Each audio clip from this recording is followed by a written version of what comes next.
Parsi community in India is known for many things.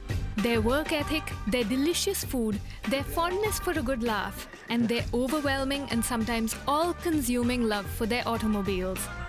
But is the obsession with their cars simply a stereotype, or is there more to it? Whatever I am today, if this car was not in my life, I would have been a different person. A Parsi-owned car or a Parsi-owned bike is something that's well maintained, something that's loved. My daughter is obviously the most important thing in my life. And then my wife and my car would be a close second to the daughter. When it came into the family, I was 3 years or 4 years old. Parsis need to clean their cars lesser and use them more. This Parsi Community Connect, it's a community thing, it's not a religious thing. I delved into the world of Parsis and their automobile obsession, traveling through Mumbai, Pune and Udvada in the west of India, going on a journey of discovery and trying to answer one important question. So what makes the Parsis so car crazy and so bike crazy and so in love with automobiles? But first, a quick history lesson. The Parsis are an ethno-religious community hailing from Persia or modern-day Iran who follow the Zoroastrian religion. In the 7th century AD, they fled religious persecution and set sail for India, eventually alighting in Diu. A further 2 decades later, they sailed to Sanjan on the coast of Gujarat, from where, over the course of centuries, they migrated to other parts of the country. Despite being a minority community, they rose, establishing themselves as traders, merchants, and shipbuilders, their position strengthening under British rule. Today, of their 100,000 strong population, the majority reside in Mumbai, which is where my journey begins.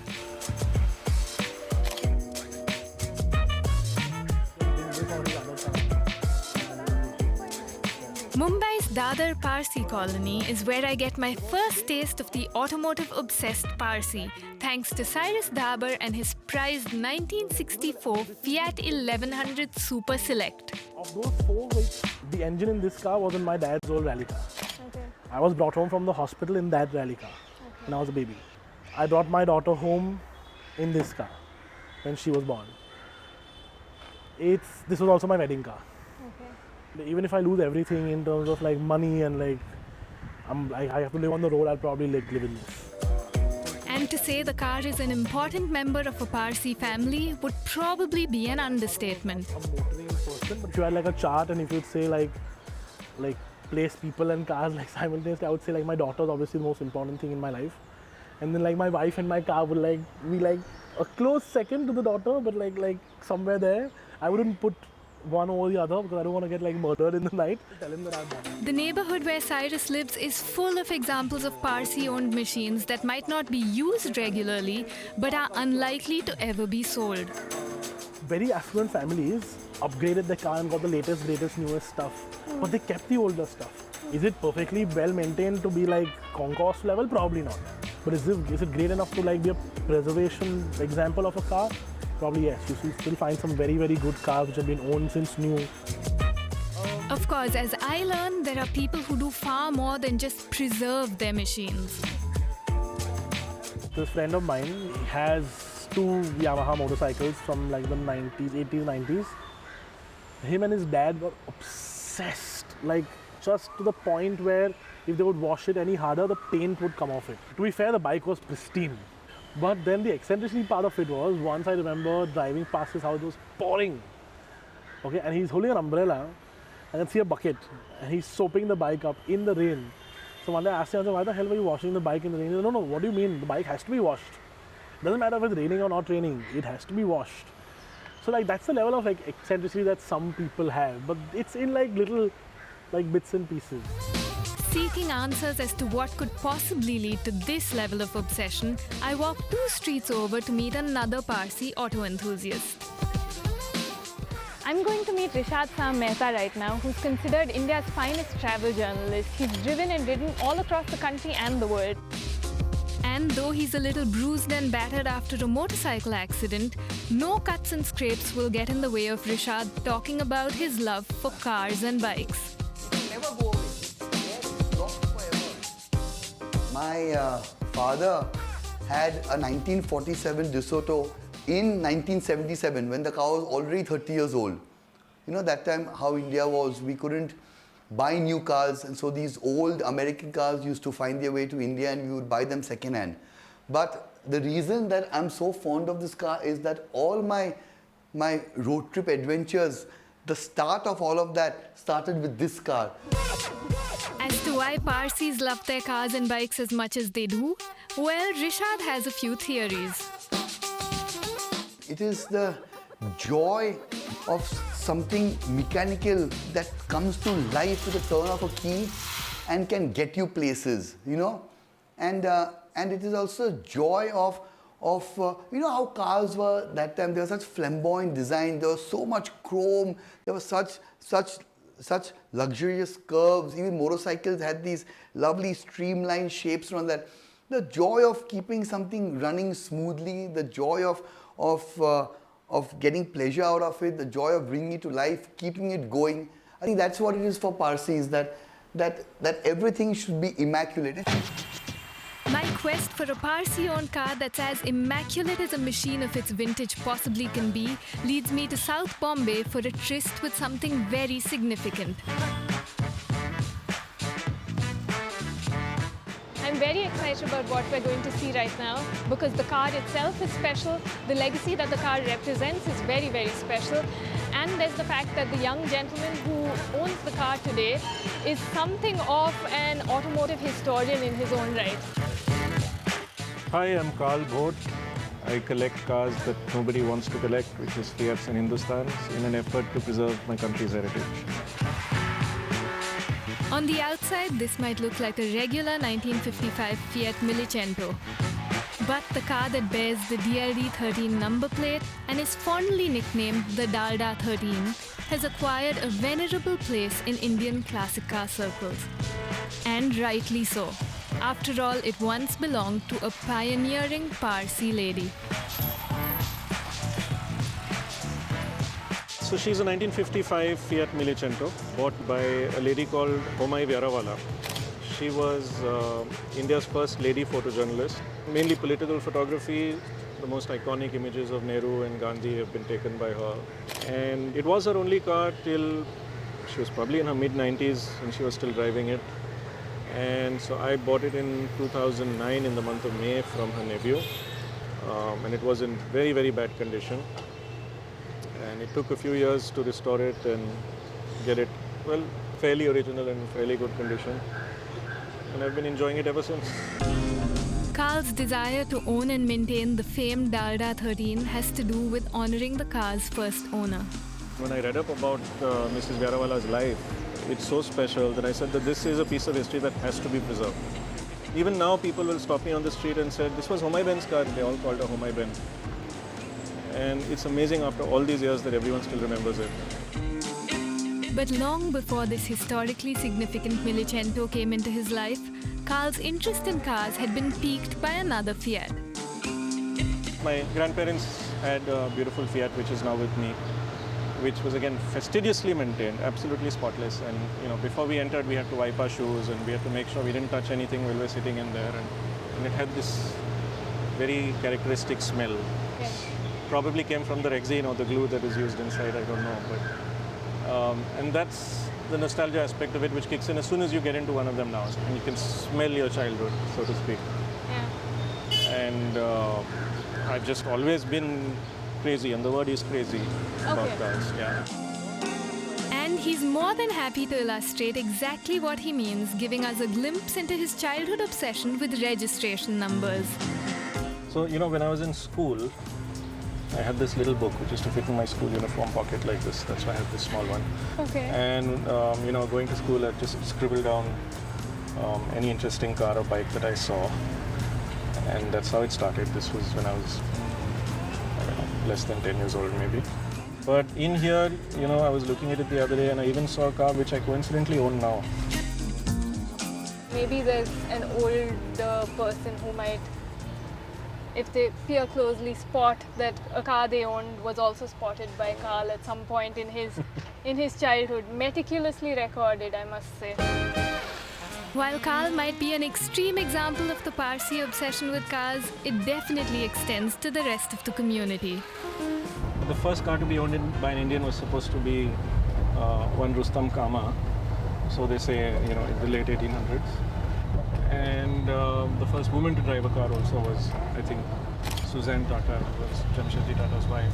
The wealthy Parsis obviously had cars, but that's not because they were Parsi, it's because they were wealthy. So did the Gujarati merchants, Marwari merchants, and everybody else. This Parsi community connect, it's a community thing. Again, I keep saying it's not a religious thing. Yeah. Is just a sense of responsibility, a sense of dignity towards the product that you have. You treat it in a particular way. Yeah. And a lot of them were also very pragmatic of that generation. So they didn't change their car because there was no need to change the car. Everybody aspires to own a Parsi-owned car if you're buying a second-hand car. Yeah. Just for the way it's been kept.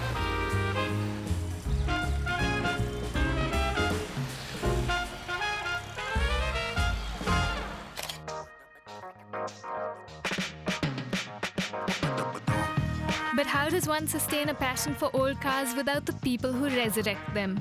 Tucked away near Lamington Road in Mumbai, which is sometimes still called Bombay, is Nikki Garage, where the engineer brothers restore machines to their former glory.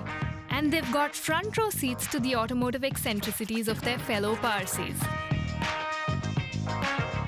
They're very anal towards keeping things very, very pristine and clean and, absolutely perfect. I mean, I don't think we are, because we use our cars as daily cars. But some Parsis, even the daily cars are kept spick and span. I know of clients who have take a little knife and take out the stones from the gravels from the tires every time they use it. Or I know clients who have bought new cars, and so that they don't get spoiled, they buy second-hand cars so that the new cars don't get spoiled. I know clients of that. And it's not just vintage, even they are modern cars. Even they're modern cars. I'm talking about not vintage, I'm talking about modern cars. Of course, as second-generation owners of a garage that now specializes entirely in restoration, the engineer brothers are known for their fastidious work. And it extends in part to the TLC shroud on their own machines. Like Kaizad's carefully restored Peugeot 304, which will soon be packed away before the monsoons. What we generally do is we look for a dry climate environment, like say, like Pune. Most of my cars go to Pune. Okay. So I have friends who have bungalows or some parking slots, so we put our cars there. Okay. So there's no corrosion, no humidity, and the cars stay dry and absolutely clean. What we do is we grease the cars up, we grease the bumpers, we grease, some people grease the whole car, which kind of protects the paint and doesn't, let any moisture enter in and all that. Okay. So people do that, but I would suggest not cover the car because, then it catches moisture inside. Yeah, So we generally drive them down to Pune and leave them there. Okay. Isn't it ironic that Bombay, which has the most corrosive climate to metal, is where most Parsis who are anal about their cars live? But I think probably that's one of the main reasons they're anal. But successfully restoring classics requires patience in spades. Patience is probably another name for restoration, because we have delay in parts, we have delay in labor work, we screw up so many times and we have to really redo many things from scratch. Requires an unquenchable thirst for new knowledge. I'd never done a fuel-injected engine early on the SL, and getting to tune these cars is not easy. But yeah, did our homework, spoke with people abroad, got onto chats, and learned a lot. And requires plenty of resilience to help recover from setbacks, as was the case with this 1947 Buick Roadmaster. So this car was imported in 2017, and it toppled in the container. The container fell off while offloading the car, and the car got totally smashed. So we had bought a half body shell for the car, so we could put the car back together, and the rest of the body was literally handmade. But the restoration that truly put them on the map, taking a 1948 Bristol 400 from this to this. No wonder they feel even the most careful Parsis can afford to put their cars through their paces a little more. Parsis need to use their cars more and clean them lesser and use them more, which they don't. But as a Parsi myself, I really would encourage that my fellow Parsis use their cars. And I'm sure the ones who are listening to this interview, they know who I'm talking about. And what's the big fuss about keeping it clean? Yeah? Just use it.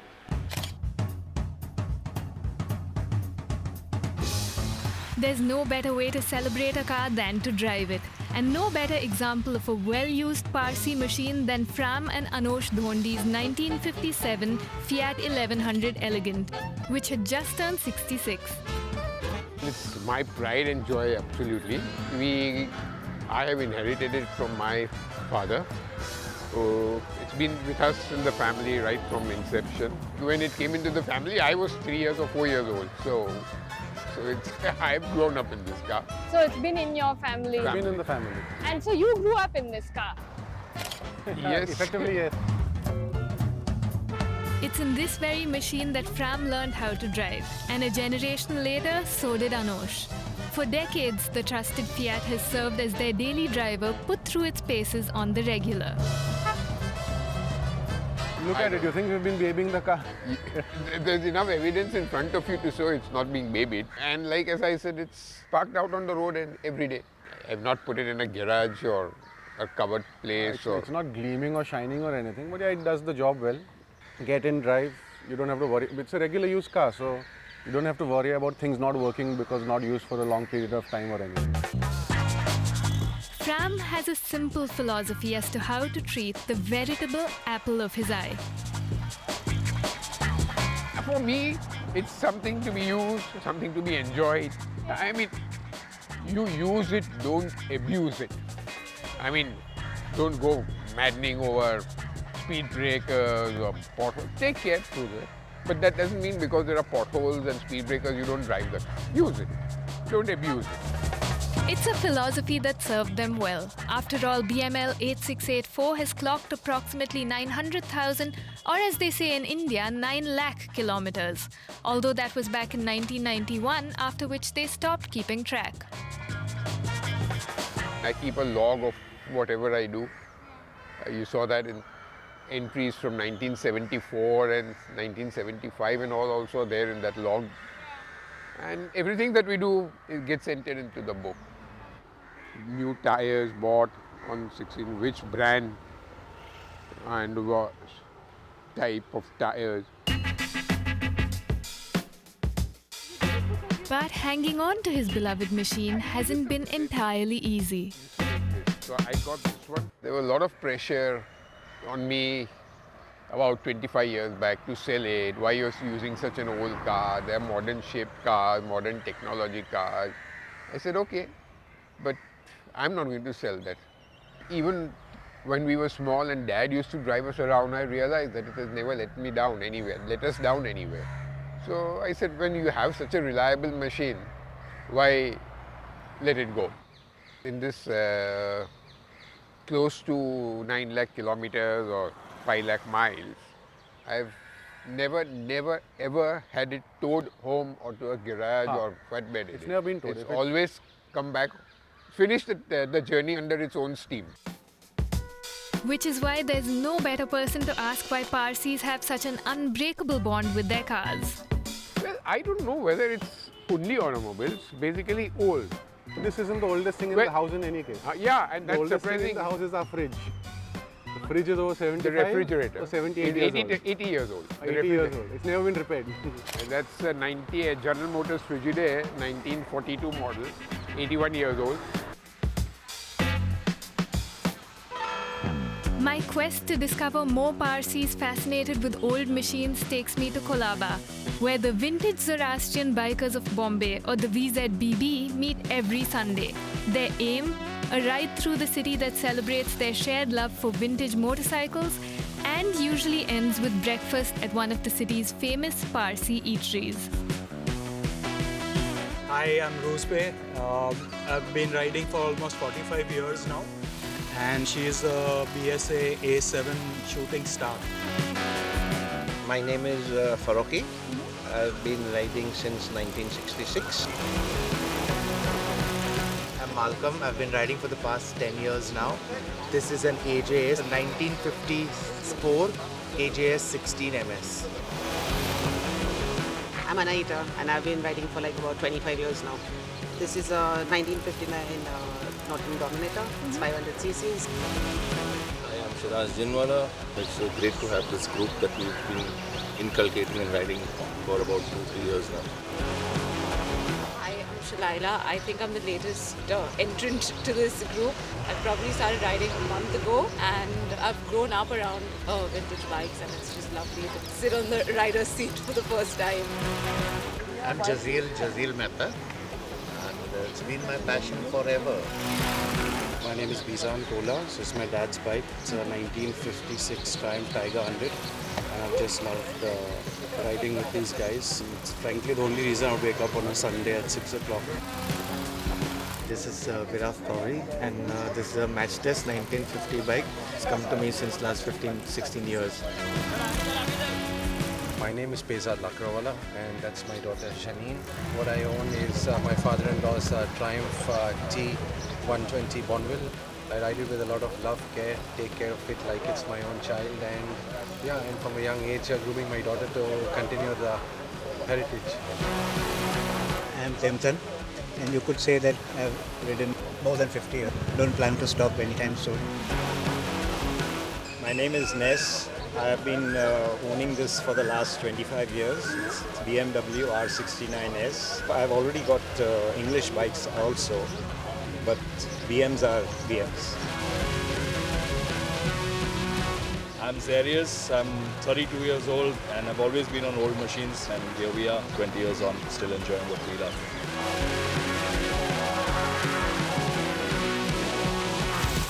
Zarius grew up surrounded by pristine machines owned by motorcycle-crazy Parsis in the community. This led to him being instrumental in the formation of the VZBB.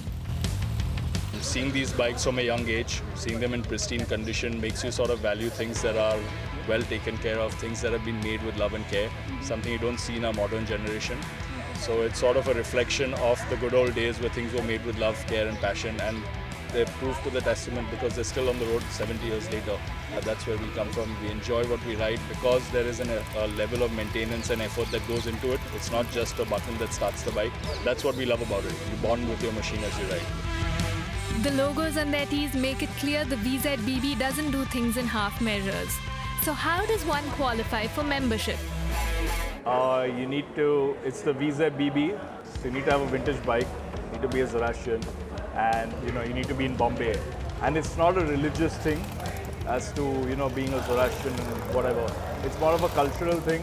It's how you connect with your motorcycle. Like it's an old thing in Bombay, that a Parsi-owned car or a Parsi-owned bike is something that's well maintained, something that's loved, something that's not manhandled. So it's more that culture that sort of bonds the group together.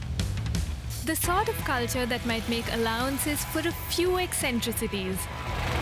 So there are stories of people who've been too old to ride and they take their motorcycle up to the second floor of their house. They've got 4 guys picking up the bike every day and parking it near the bedside. I've heard of that one. Then there was a gentleman who had a back problem and the doctor told him he can't ride anymore because he can't kick the bike or put it on the stand. So he hired a full-time boy to sit behind him. And he would kick the bike for him and then sit behind him and ride. And wherever he had to go, he'd then get off the bike and the boy would put it on the stand and wait. So you've got this sort of mad passion behind us. That's where we come from. Yeah, so you can say it's more than just a passion for an object. You definitely have a connection with something that you've kept for so many decades.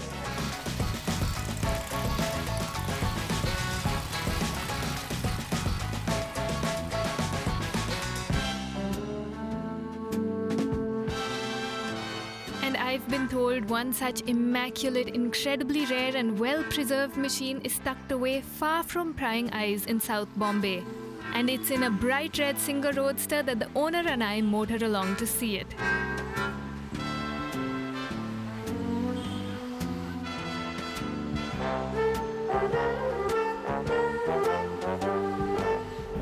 Meet the 1948 Invicta Black Prince, one of supposedly only 5 surviving examples in the world. Owned and lovingly preserved by brothers Kuverji and Faridoon Gamadia.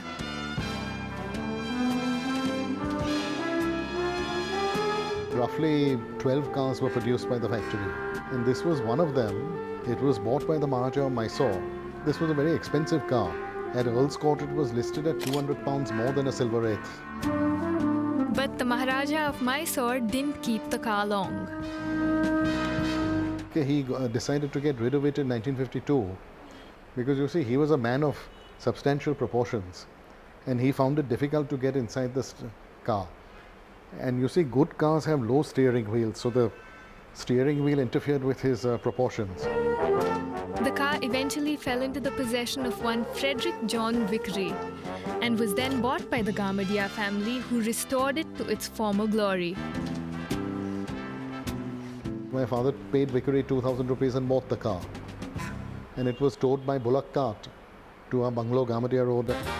Back in the day, the Black Prince was meant to be the most technologically advanced machine of its time, affordable only by the truly well-heeled. And closer to home, it was a similar story. Something like half of Bombay was owned by the Parsis at one time. So there was affluence, and when the motor car came to India, which was a new thing, you see, the people who went after it were the affluent classes and the Maharajas. So since the Parsis had money, they purchased. They got into it. Most of the showrooms were owned by Parsis, car imports, showrooms, garages. So I guess the culture of cars came in, Bombay being predominantly an economic city. So that's how I think the Parsis really started liking them, and they like older things. That's why the classic movement has probably got a little more Parsi percentage in. But where does this specific bent of mind that's needed to preserve old cars come from? The Parsi traits are attributed to the teachings of the Zoroastrian religion.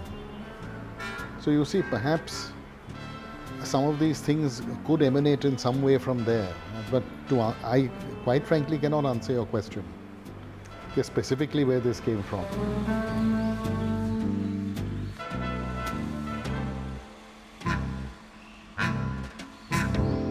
But since I'm determined to have this question answered, I head to Pune to speak to Adil Jal Darukhanawala, a veteran journalist with an encyclopedic knowledge of the Indian automotive scene. Adil has seen and done it all, and even crossed the Sahara Desert on this kinetic Honda. Let's see what he can tell me about why Parsis love their machines so much. We just are mad about them, and I think there is a very indelible affinity to things mechanical. We Bawas take more care of our cars, and my wives come a little close second. Honestly speaking, can't put a finger on it. Even so, Adil is a living, breathing example of an auto-obsessed Parsi. Adorning the walls of his house is the most exhaustive collection of automotive scale models I've ever seen. I think I have on display about 2,500. I've got about 7,000 plus models. The rest are packed and kept. Of course, I am fascinated by the shelves dedicated to racing heroes like Michael Schumacher and Ayrton Senna. And these shelves that house cars that have won the Le Mans 24. But what's truly commendable is Adil's attempt to preserve Indian automotive heritage, even if it means he has to get bespoke models made. This is something you should really pay attention to, because these are models you'll never see anywhere else, and they capture a remarkable time in Indian motorsport history. So Adil, tell us about these. The Himalayan Rally was the first event which put India on the global motorsport map. I thought that we must have something of our own event to be present in my collections. There was only one car which was built first by Corgi, this Morris Minor of the Archbishop of Canterbury. So why don't we, try to get base models of the cars which had raced here, and we developed the livery for most of the models which were winning cars in the Himalayan Rally. But scale models aren't the only way Adil is preserving India's automotive heritage. He's putting his extensive knowledge into a book on Indian motor racing, and there's a Parsi connection there too. The first car race in India was the Delhi-Bombay Motorcar Trials. It was about 960 or 970 miles long. SF Edge, who was one of the greatest British drivers of the time, who won the Gordon Bennett Cup for Great Britain, he came down with the Napiers to drive in this rally, but a Parsi Bawa won the event. How's that for?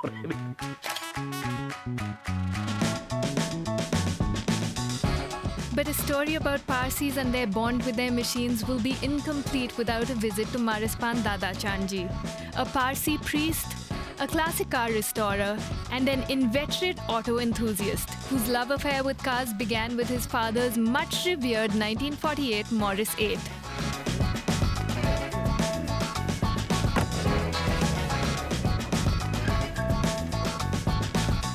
Whatever I am today, if this car was not in my life, I would have been a different trade, different person. Probably would never have been doing this interview. It's like a sibling to us, a daughter to my mother. I mean, people get call me crazy. I talk to my car. I mean, we pet it, we kiss it. It's very much like a living person for us. No, we are very, very, very emotionally attached to this car. So there have been instances when she had an accident and I would sit and cry, not have food. We had a breakdown on one of our road trips and I had to leave. It was first time ever in my life, or probably in our car's life, that we had to leave her. My mother put up, I want my car, come what may. When is my car coming? We swapped the engine and drove her down again. Wow. And mommy was so happy that day. My daughter is back home. So in this case, there was never any jealousy, like that stereotype of women being jealous of the car. It sounds like your mom Never of this car, ever. We carry on talking about Parsis and their stereotypical obsession with cars around 70 kilometers south of Mumbai at Maraspan's restoration facility in Karjat. There is truth to the stereotype. Okay. Our passion for cars is probably more than most other communities. We are more connected to our history, and whatever you would have bought it as a passion, then you would look after it till its serviceable end of life. For such thing, the serviceable life got extended till n degree. Despite being a Pebble Beach winning classic car restorer with the means to endlessly prolong the life of the family's beloved Morris 8, out of respect for his late father, Maraspan's chosen to go easy on the car. And I remember once my father put a note on the dash. Okay. If you take care of my car, it will last you a lifetime. Which is why when Maraspan really wants to gun it, he switches into his modified Morris Minor, which goes a lot faster than it looks. The perfect sleeper car in which to do a 270-kilometer road trip. Our destination, Udvada, the most significant place of pilgrimage for the Parsi community. It is the Vatican equivalent for us. We worship the fire, and this is the oldest fire temple that we have here in India. The fire in the Udvada Atash Behram has been continuously burning since 721 AD and is tended to 5 times a day. And while non-Parsis aren't allowed into the actual temple, Maraspan takes me to the nearby Zoroastrian Museum and Information Center to get a quick insight into the community's traditions. He's 85 now. Watching the Morris Minor driving through Udvada's quiet, almost sleepy streets makes me feel like the pages of the calendar have flipped back in time a few decades. And while Maraspan is away offering prayers at the temple, I have a chance to walk through Udvada, a place where time appears to have stood still. And I begin to wonder about the days gone by and the journey I've undertaken to explore the Parsi community's love for automobiles. It's been an incredible few days. I've seen some incredibly rare machines, ranging from an Invicta Black Prince, one of only 5 surviving examples in the world, racing BSA Gold Stars, and I've met and had conversations with some Parsi people who have such a strong fondness and affection and love for their machines that it's truly warmed the cockles of my heart. But have I got one definitive answer as to why the Parsis love their cars and bikes? Well, the truth is, I've got many. Ranging from the community's standing in society, which gave some of them earlier access to automobiles, to their pragmatic nature, which means they use everything they have till the very end of its life, to the sheer joy that their automobiles bring them, which means getting rid of them is not only impossible but unthinkable. And I've witnessed an inextinguishable passion for their machines that burns bright within them. Maybe the why isn't really important after all. Want more stories about automotive culture from around the world? Subscribe to DW Rev.